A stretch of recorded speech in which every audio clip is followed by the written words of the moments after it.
Acredita-se que a vida tenha começado na água. O principal componente de todos os seres vivos é a água. Todas as reações químicas do corpo envolvem a água. E tem gente que insiste em dizer que o DNA é a molécula da vida. Será? Quer aprender mais sobre a molécula de água? Vem comigo!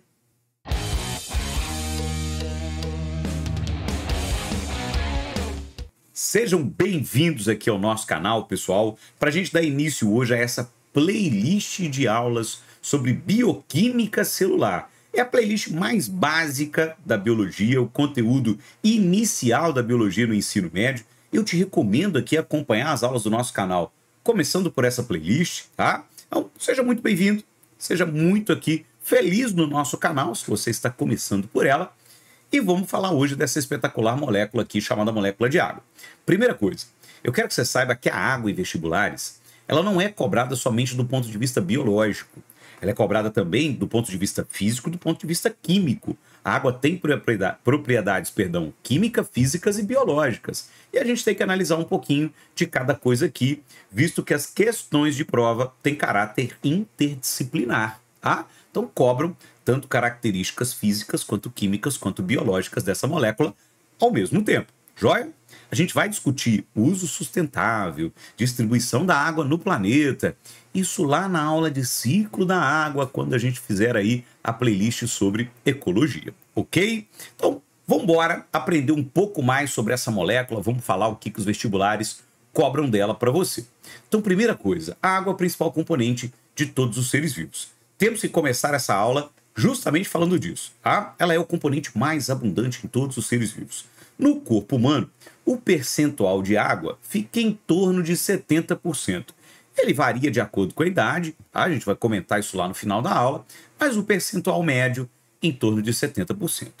Vamos começar aqui analisando a moléculazinha de água que está aparecendo aí do lado e já falando para você de uma importante propriedade química dessa molécula, tá?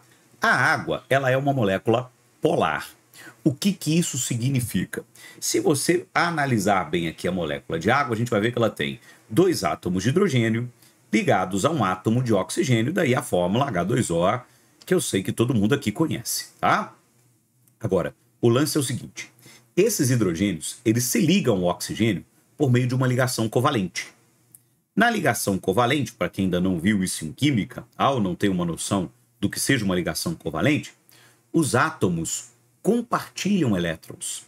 Então o hidrogênio, ele compartilha elétron com o oxigênio.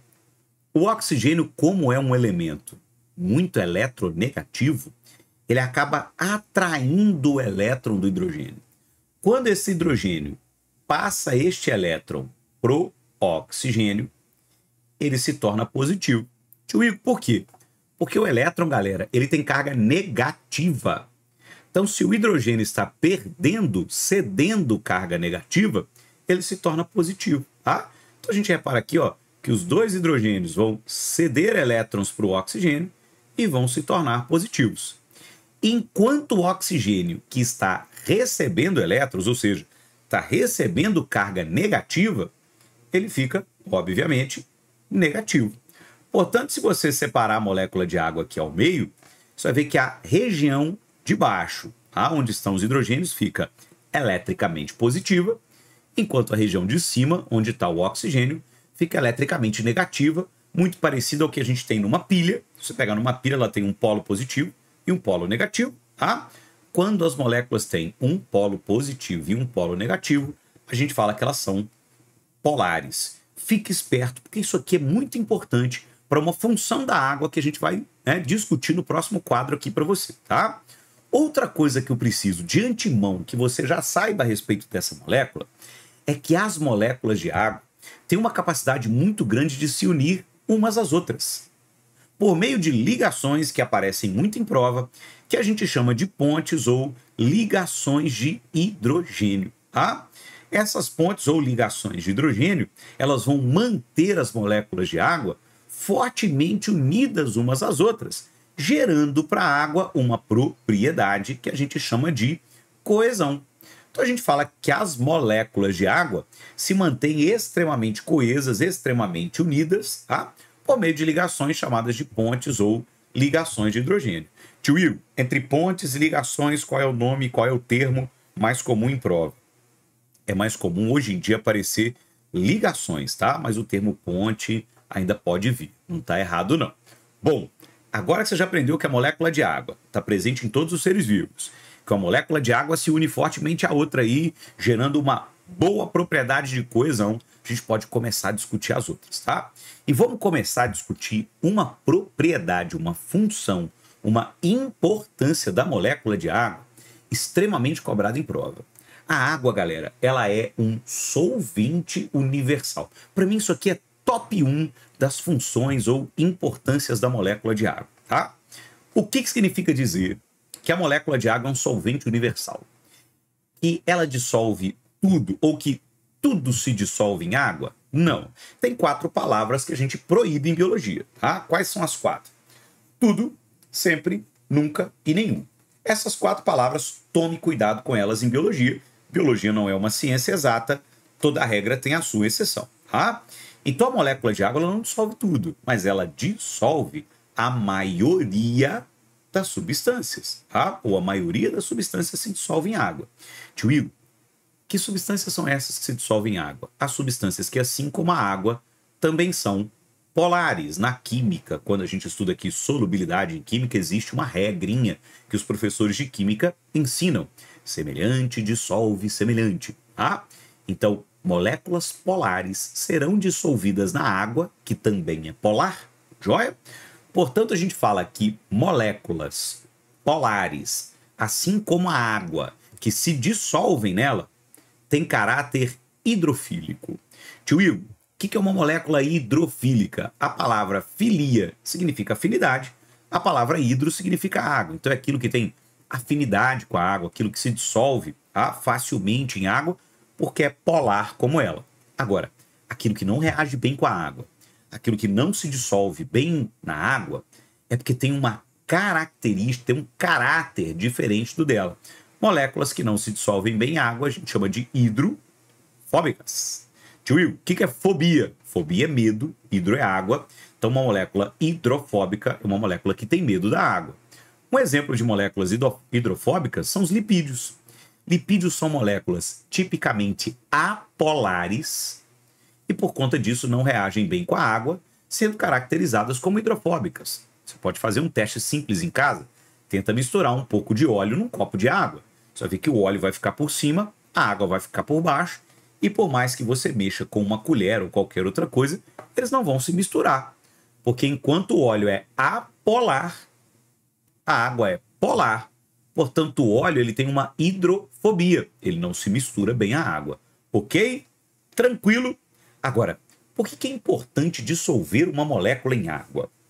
Quando eu dissolvo uma molécula em água, no que isso reflete no meu corpo, né? O que isso melhora no meu corpo? Dissolver uma molécula em água é importante por quê?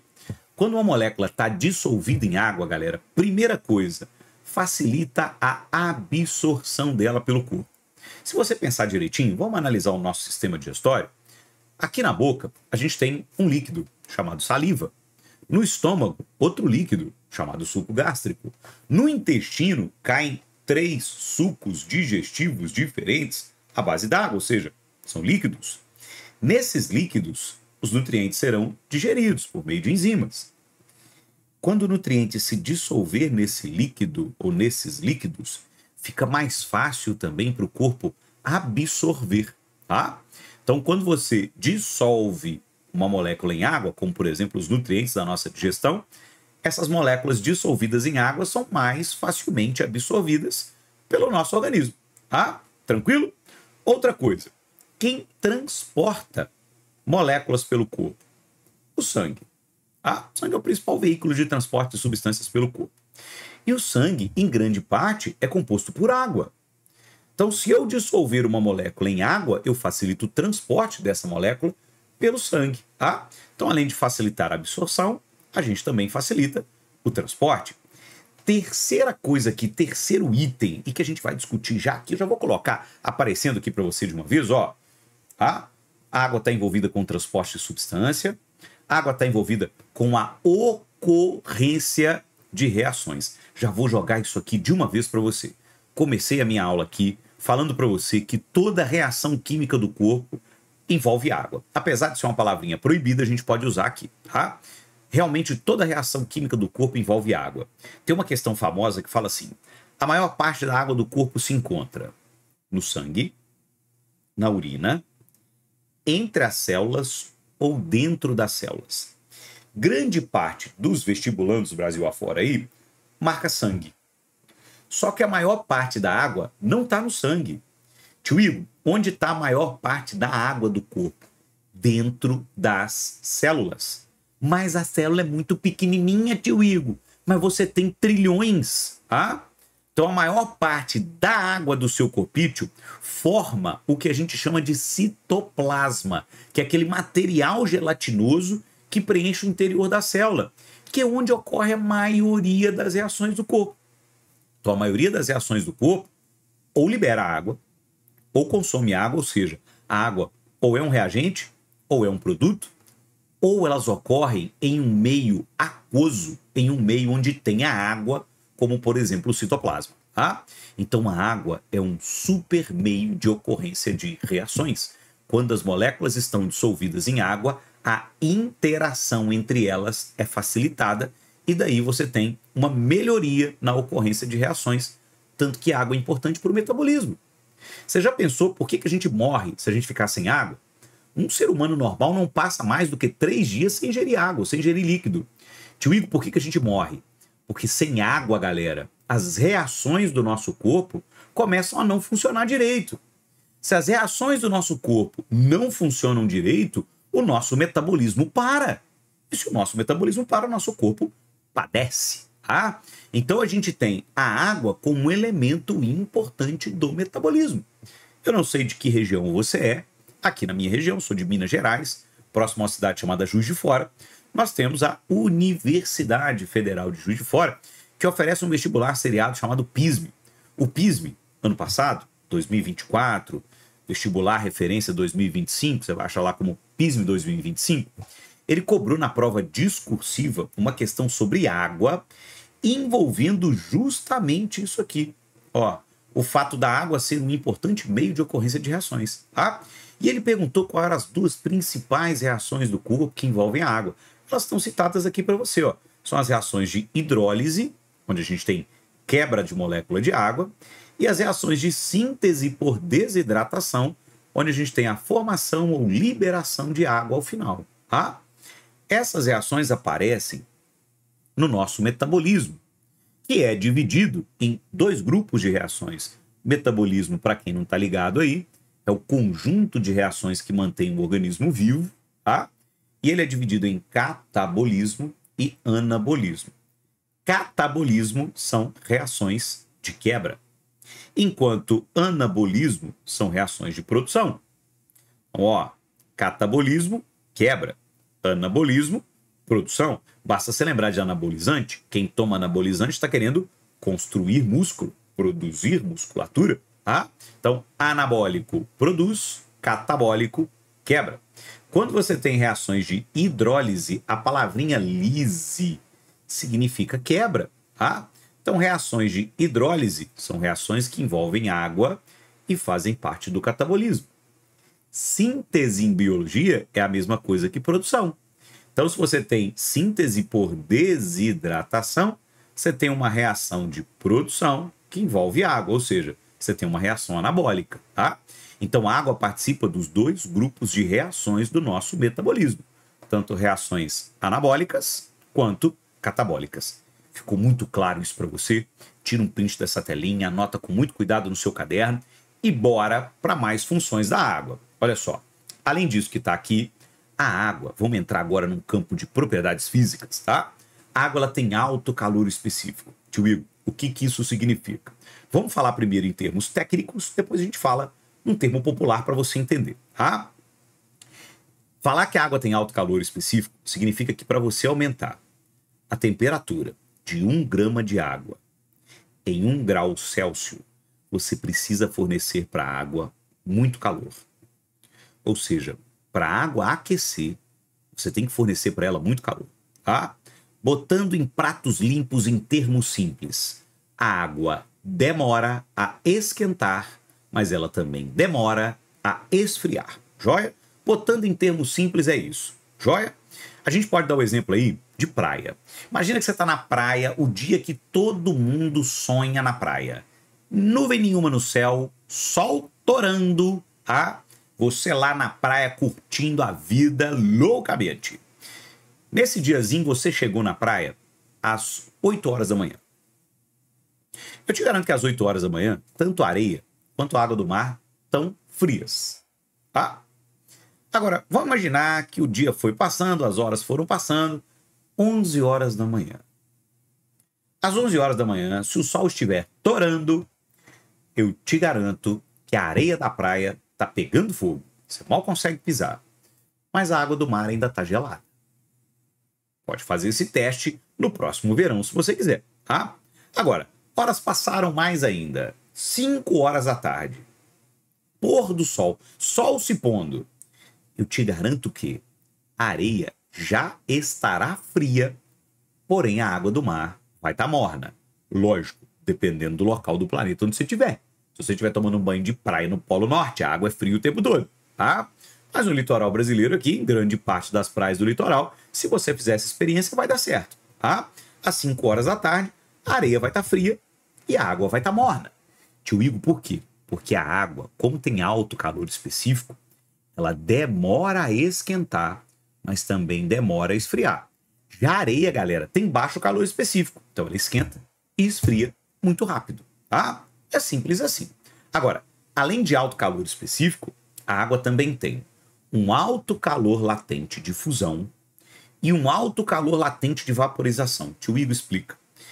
Isso aqui significa dizer que é necessário que você forneça muita energia para a água para que ela mude de estado físico. Então, ou seja, para você passar a água do estado sólido para o líquido ou para você passar a água do estado líquido para o gasoso, você precisa fornecer para ela muita energia. Se você não der muita energia para essa molécula de água, ela não vai mudar de estado físico. Mas por que eu preciso fornecer muita energia? Porque a água tem alto calor específico. Para você aumentar a temperatura da água em 1 grau Celsius, você precisa fornecer para ela muito calor, muita energia, tá? Então a água ela também tem um alto calor de fusão e um alto calor de vaporização. O que isso influencia no nosso organismo? No nosso organismo, galera, essas duas propriedades vão influenciar na capacidade que a água tem de auxiliar o nosso corpo na chamada termorregulação ou no controle da temperatura. A água é super importante para o controle térmico do corpo humano e do corpo de outros animais, tá? Vamos entender como que a água participa disso aqui. Quando o seu corpo superaquece, está, por exemplo, num dia muito quente, você está exposto ao sol, ou num ambiente pouco ventilado, ou senão você está praticando atividade física intensa, a temperatura superficial do seu corpo aumentou demais. Como que o seu corpo resolve isso? Transpirando ou suando, tá? Vamos imaginar que você foi para a academia, fez um treinão às 8 horas da manhã, saiu de lá minando suor. Chegou em casa, você, Zé Porquinho ou Maria Porquinha, não tomou um banho, você continua suado, sentadão, suado lá no sofazinho da sua casa. E ficou lá até de tarde. O suor do seu corpo secou como? Evaporando, tá? Então a água presente no suor que o seu corpo liberou, ela evaporou. Só que lembra que para a água evaporar, é preciso fornecer para ela muita energia, é preciso fornecer para ela muito calor, porque a água tem alto calor específico, alto calor latente de vaporização. A água que estava na superfície do seu corpo, que veio do suor, tirou calor de onde para evaporar, filhote? Do seu corpício, é óbvio. Seu corpo estava superaquecido. Então a água presente no suor, ela retira calor do corpo para evaporar. E à medida que ela vai retirando o calor do seu corpo para evaporar, a sua temperatura corporal desce. Faz um testezinho aí no próximo verão. Pega um diazão de sol, calor pra caramba, dá um mergulho na piscina ou no mar. Fica lá dentro uns 10 minutinhos, relaxando, só de boa. Saia da água. Você vai estar super aquecido? Não. Você estava dentro da água, relaxando. Provavelmente a temperatura do seu corpo está normal. Vá para uma sombra. Vá com o corpo molhado para a sombra. Em 5 minutos você estará batendo o queixo e arrepiando de frio. Tio Igor, é verdade. Por quê? Porque seu corpo está em temperatura normal, porém molhado. A água que está aqui vai roubar calor do corpo do mesmo jeito para evaporar. Só que como você está em temperatura normal, você vai ter um quadro leve de hipotermia, ou seja, ao roubar calor do seu corpo, a água da piscina, do mar, vai te fazer sentir frio. Que é uma dica para não sentir frio na piscina ou na praia? Seque com uma toalha ou se seque ao sol, tá? Tio Igor, nunca entendi por que isso acontecia. Tô aqui para isso, tá? Vamos lá ver o último papel da água aqui. Quando a gente transpira muito, faz muito exercício físico, transpira demais, não sei se isso aconteceu com você, de vez em quando a gente faz assim, limpa o bigodinho e lambe um pouquinho de suor. Que gostinho tem o suor? Que o Igor nunca lambi suor. Lambeu sim, tá? Se não lambeu aqui do bigodinho, lambeu alguma vez do braço, que eu sei, tá? Toda criança é curiosa. Você, criança, já lambeu suor. Você sabe que o suor tem gosto salgado. A grande maioria dos nossos fluidos corporais, os fluidos que o nosso corpo elimina, eles não têm só água. Ele tem água misturada a sais minerais. Tio Igor, por quê? Porque você não pode eliminar puramente água e nem eliminar somente sal, porque isso vai causar no seu corpo um desequilíbrio osmótico. A água, galera, ela participa da chamada regulação osmótica, osmolaridade ou equilíbrio osmótico do organismo, que nada mais é do que o equilíbrio entre o nível de água e sais minerais do nosso corpício. Se você perder esse desequilíbrio, você pode ter N alterações fisiológicas que eu não vou listar aqui para a aula não ficar muito longa, mas é muito importante para o corpo manter esse equilíbrio. Para quem já assistiu uma partida de tênis, tenistas transpiram muito durante os torneios que são disputados no verão, né? Sempre no verão, de onde estiver ocorrendo o torneio. Você vê que os caras transpiram, encharcam a camisa, trocam de camisa, estão o tempo todo se secando com uma toalha, tirando o suor do corpo com uma toalha. Quando eles têm um intervalinho, eles geralmente tomam água e tomam um isotônico junto. O que é um isotônico? O mais famoso do mercado é o Gatorade, mas Powerade, Inove, você tem várias marcas. Isotônico é uma bebida que tem água, sais e açúcar. É como se fosse um soro fisiológico gostoso, tá? Ele é para repor o que o atleta está perdendo durante a atividade física. Ao fazer atividade física, o atleta não perde só água, ele perde água e sais. E também perde energia, né? Porque ele está ali gastando energia para fazer atividade física. Uma bebida isotônica tem isso tudo. Ela tem água, ela tem sais e ela tem açúcar. Para o atleta repor água, sais e energia que ele perde durante a atividade física, tá? Um atleta, geralmente, para repor o que perderam, recorre a essas bebidas isotônicas. Tem equilíbrio entre o nível de água e sal mineral. Entendido? Beleza. Dá um print. Vou apagar isso aí para a gente fechar essa parte de importâncias. Temos que discutir um pouco mais sobre a coesão entre as moléculas de água. Já falamos ao início que a coesão nada mais é do que a união entre as moléculas de água. Onde isso influencia na biologia, como que isso é cobrado em prova. Você já deve ter visto essa imagem aqui em algum livro de biologia, de um inseto andando sobre a água. Tio Igor, por que os insetos não afundam? Primeiro, porque eles são muito leves. Segundo, porque eles distribuem o peso entre as patinhas. Agora, outro motivo para esse inseto não afundar é um fenômeno que a gente chama de tensão superficial. As moléculas de água, elas se ligam umas às outras por aquelas ligações chamadas pontes de hidrogênio. Então você está vendo aqui, que as moléculas de água da superfície estão ligadas umas às outras e estão ligadas também às moléculas que estão logo abaixo. E elas criam uma camada na superfície de moléculas de água na qual o inseto se apoia. Como o inseto é muito leve e distribui o peso muito aí entre as patinhas que ele tem, distribui muito bem o peso entre as patinhas que ele tem, ele não consegue romper essas ligações da molécula de água, que a gente chama de tensão superficial, tá? Que é a tensão da superfície da água, que é a força de ligação entre essas moléculas da superfície. Ele não consegue romper porque o peso está muito bem distribuído, porque ele é muito leve, por isso ele não afunda, tá? Então, essa tensão superficial, joia, é gerada na superfície da água devido à união, devido à coesão entre as moléculas de água. Se o inseto for um pouco mais pesado, se ele não distribui muito bem o peso, com certeza ele vai romper essas ligações entre as moléculas de água, vai romper a tensão superficial e vai afundar. É o que acontece conosco, por exemplo. Tá? Nós somos pesados, nossos pés, né, distribuem muito bem o nosso peso em terra, mas na água não. A gente rompe essa tensão superficial e afunda, ok? Agora, além disso aí, as moléculas de água, além da coesão, elas também têm uma alta capacidade de adesão. Tio Will, o que é isso? É a capacidade que as moléculas de água têm de se aderir a superfícies, tá? A paredes, a vasos e por aí vai.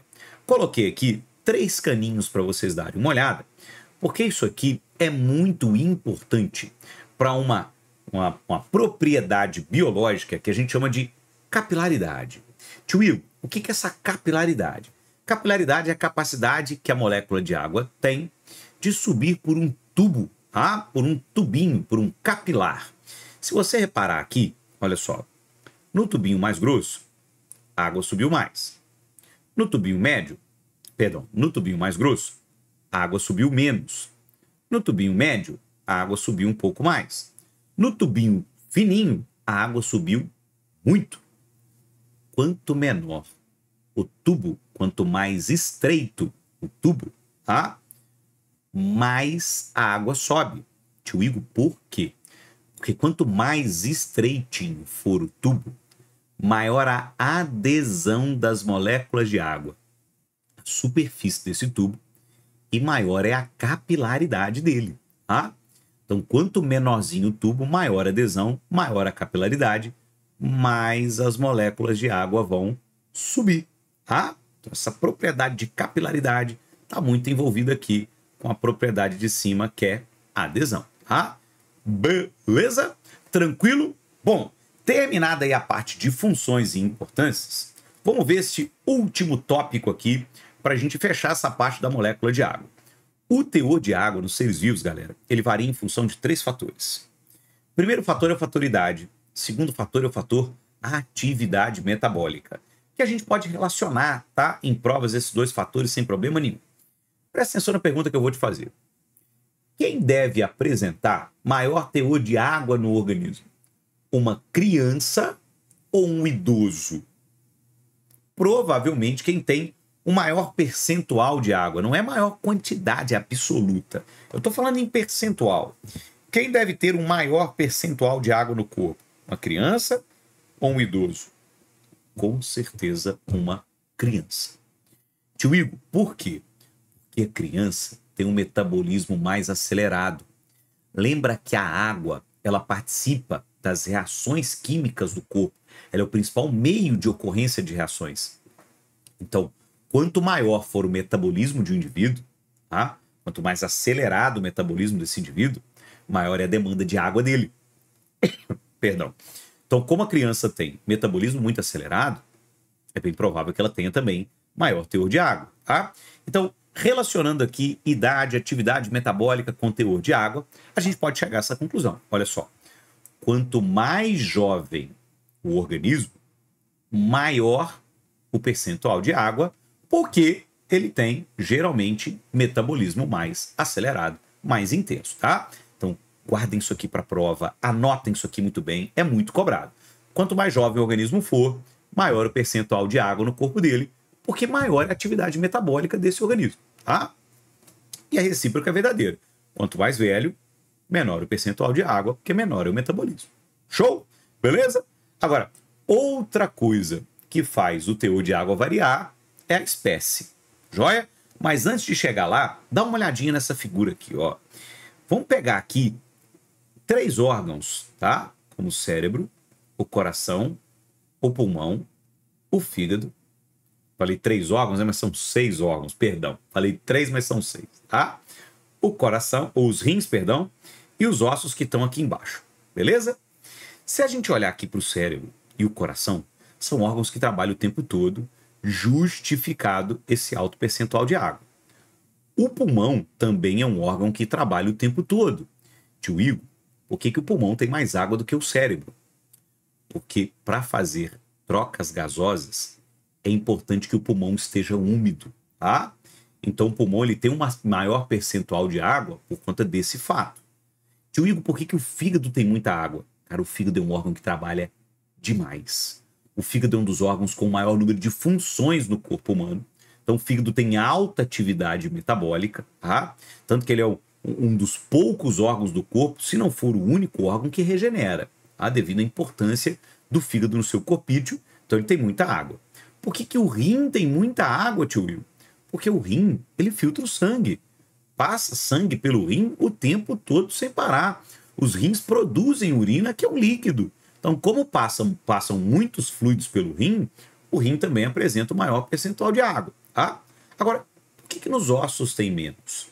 Porque os ossos são órgãos com baixa atividade metabólica. Como os ossos têm baixa atividade metabólica, eles não requerem uma grande quantidade de água, beleza? Se você olhar aqui do lado, olha que legal, que interessante esse dadozinho aqui, ó. Numa criança de 0 a 2 anos, o percentual de água é de 75% a 80%. No idoso, com 60 anos ou mais, esse percentual fica menor ou igual a 50%. Perdão. Tá? Refletindo o que a gente discutiu aqui. Tá? Então, o último fator, como eu tinha adiantado para vocês, é o fator espécie. De uma espécie para outra, o teor de água varia. Tá? Se você pegar aqui, por exemplo, água viva, ela bate 95% de água. Os répteis já têm um pouco menos, em torno de 60%. E enquanto a soja, que é uma planta, chega aqui a incríveis 90% de água. Então, de acordo com a espécie, o teor de água também vai variar. Beleza? Chegamos ao final dessa aula. Espero que você tenha curtido, entendido, aprendido bastante. Te aguardo aí para mais aulas dessa playlist ou para mais aulas do canal Explore. O canal é meu, é seu, é de todo mundo. Um grande beijo. Até a próxima.